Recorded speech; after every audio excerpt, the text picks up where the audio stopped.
If you want to instantly get better at pickleball, then this video is for you. In this video, I'm going to go over the 10 most common mistakes beginner and intermediate pickleballers make and how to instantly fix them. Let's get into it.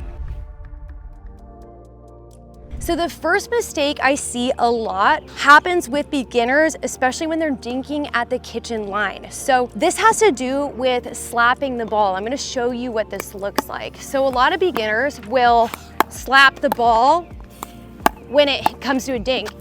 And now I'm totally out of control because my paddle's quickly accelerating to hit the ball and I don't really have a great ability to aim it or place it where I want to put it. So instead of slapping the ball and having this intense acceleration, I want you to slow down the movement and really think about controlling and holding the ball throughout the entire swing. A tip that really helped me was watching the pros and seeing that when they dink, their paddle is moving the same speed throughout the entire swing. There's not this quick acceleration. So what that's going to look like is this. See how I'm so much more in control of where the ball's going in my paddle swing? When I'm really focused on holding and controlling that ball, I'm gonna be way more in control of the point and able to aim that ball way better. So instead of slapping, think of holding and controlling.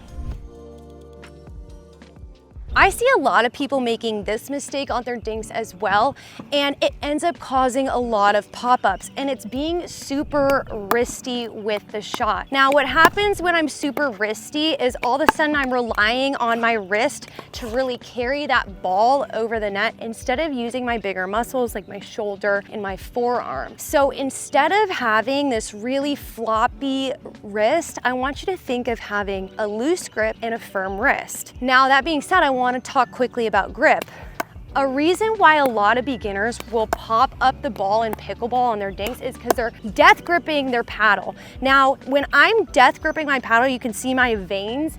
That energy is going to transfer onto that ball and that ball is going to fly up. So if you are experiencing a ton of pop-ups on your dinks, a very simple way to adjust is just by loosening your grip. So I want you to think of a scale of 1 to 10. 10 is your hyper gripping. 1 is that paddle's falling out of your hand. I want you to have that paddle loosely at a 3 to 4 grip strength. That's gonna make sure that you're not transferring a ton of energy onto the ball and keep you from hitting a ton of pop-ups at the kitchen line. So to recap, you really need both. You need a firm wrist, meaning no floppy wrists, and you also need a loose grip so that you're not going to transfer so much energy onto the paddle or the ball to where it pops up. Now, this next mistake I'm personally guilty of. I've done this plenty of times and it's hitting what's called a panic attack. And now I'm gonna explain to you what this is. So a lot of times when you're dinking, especially in an aggressive dink rally, sometimes you're pulled way off balance. And when people do that, one of the human instincts that just happens is you want to speed up the ball and attack. I don't know why this is the response, but a lot of times when people are pulled off balance or in an uncomfortable situation, they just get ready and wind up for a speed up. That is a panic attack, and let me tell you, panic attacks never or rarely work. So instead, whenever you get pulled off balance in a game, because that will happen, instead of panicking and hitting a speed up, reset dink to the middle of the court. The reason why that panic attack doesn't work is because you're oftentimes pulled off the court, leaving your partner in a really vulnerable position. So instead, when you're off balance and you reset to the middle, now you have more time to get back on your feet, get balanced, and get in an offensive position again. The next mistake that I want to talk about has to do with a concept that's really important to understand, and it's playing to the probability of the teeter-totter. Now let me explain. There are 2 main shots in pickleball. Shots that you hit up on and shots that you hit down on. Shots that you hit up on are defensive in nature, while shots that you hit down on are offensive in nature. Now, the whole goal in pickleball is to create offense. So you want to create a scenario where you're hitting down on the ball and your opponent's hitting up on the ball. Now, this is where the mistake comes in play. A lot of times I'll see beginners or intermediates speed up a ball. Now, a lot of times they're not understanding this concept of the teeter-totter, because if they speed up a low ball, it's going to hit their opponent high, meaning their opponent can hit down on it. Or it could even be going out of bounds. Instead, you want to decide to pull your trigger based on the probability of the teeter-totter. If you are going to speed up a ball, it's smart to do one that's bouncing a little bit higher so that you can either hit down on it, or by the time it travels to your opponent, they have to hit up on it. When you play to the probability of the teeter-totter, you are going to put yourself in so many better situations when it comes to offense at the kitchen line. So if I speed up a ball that's at my shoes, that's a really low probability that I'm either A, going to keep the ball in bounds, or B, going to keep it low to where my opponent doesn't have an advantage to hit down on it. Now, if I speed up a ball that's around net height, I'm going to have to probably put topspin on it, one, to get it over the net, but two, to have it dip by the time it gets to my opponent, so they have to hit up on it. And then obviously we all dream of this shot, but the shot that is a pop-up, that's when I can definitely attack and hit high to low on, and obviously the teeter-totter is in my advantage there. The next mistake I see tons of players make, including myself, is playing out balls. You guys, this is probably one of the hardest things to learn in pickleball, but once you do it, you actually just get free points. You don't have to learn a new shot. You don't have to learn this new technique. You literally just have to refrain from hitting the ball. So something that helps me to refrain from hitting out balls is if I see my opponent telegraph a huge backswing when they're standing at the kitchen line. Typically, if you see a huge backswing, that ball's probably going out. Likewise, if they're hitting a speed up from their shoelaces, typically that ball's also going to go out of bounds. A good cheat code to keep in mind is how big their backswing is in according to where they are on the pickleball court. If they're back on the baseline, they can hit with a bigger backswing and the ball's staying in. But if they're up at the kitchen line, everything needs to be shorter and more compact.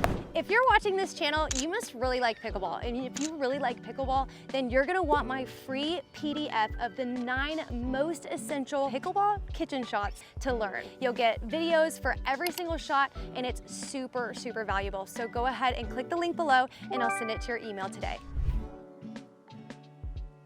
Now, I actually see a lot of beginner and intermediate players make this mistake when dinking at the kitchen line specifically, and it looks like this. Now, if you don't know what I'm doing, I'm head bobbing and changing my eye level a ton. Now, what this does is it adds a ton of variables because my eyesight's changing, everything's moving, and I'm not very steady or in control. So something that a lot of advanced players have mastered is the ability to keep their head very still when they're moving. So you're having a very active lower body, but a very still upper body. This keeps your eyesight at the same level and it doesn't create unnecessary movement, and you have a lot of efficiency when dinking.